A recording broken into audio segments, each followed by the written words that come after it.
Have you ever Googled, what does Tyra Banks weigh? What does Ariana Grande eat? What does Angelina Jolie do to stay in shape? Now, can you remember the very first time you wish you had someone else's body? I was 14. At 14 years old, I started ripping out pictures of supermodel Giselle and plastering them all over my walls. By the time I was 19, she was front and center on my phone, in clear sight between every single call. I knew her height, her weight, and her stats. She was there to do one thing, to motivate me to go to the gym every single day and twice on Sundays. Giselle's photo was the gateway into the inspirational gathering that continued for years. I became a vision board junkie, writing down goals, snapping photos, and pasting magazine pictures into grand, intricate collages.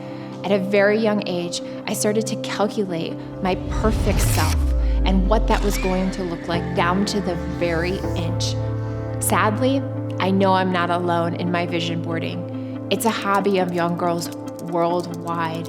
And now, with the arrival of Pinterest, you don't even need an actual board. But it's more than just a board. It's about the collection of images you carry every day within the inside of your mind.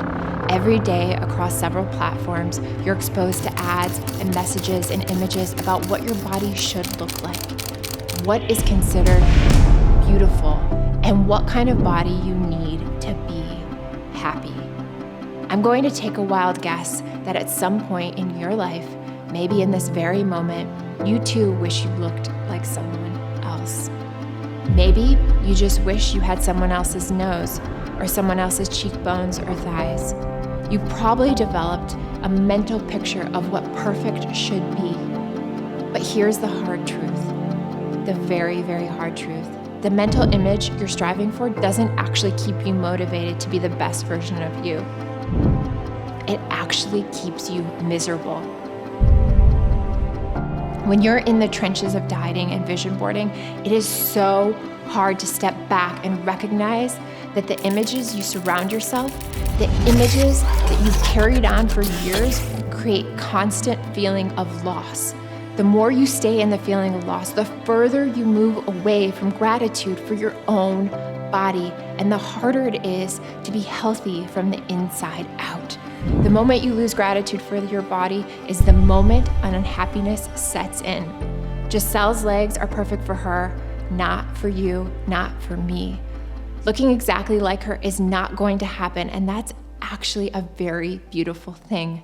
At the center of your being, you actually want to be seen in the world as you, the glowing, radiant, confident, beautiful being that you already are, because you are unique by design and you offer the world something that no one else can. But you can't see that when you're busy feeling not good enough. You can't see that when the image itself that you want can't actually be created or sustain happiness, because happiness doesn't have a body type. Let me repeat that. Happiness doesn't have a body type. Health, vitality, confidence, personal power is unique and ultimately inside of you. And these are the goals that should be on your vision board, not someone else's body type. Because confidence, self-love, self-worth is actually what you are chasing. We are all chasing these feelings. And believe it or not, that feeling exists within you right now. It has been researched that most girls today know what body part they want to change as early as 6 years old. By 7, 1 in 4 children have engaged in some kind of disordered eating. It's time, my friends, to break the cycle, and it starts with us. How will you choose to let go of your desire to look like someone else? How can you surrender to living in your own body and choose to be grateful for the beautiful body that you were gifted? This choice will ultimately set you free. It will set us all free, and will ultimately shift the relationship we all have with food and our bodies.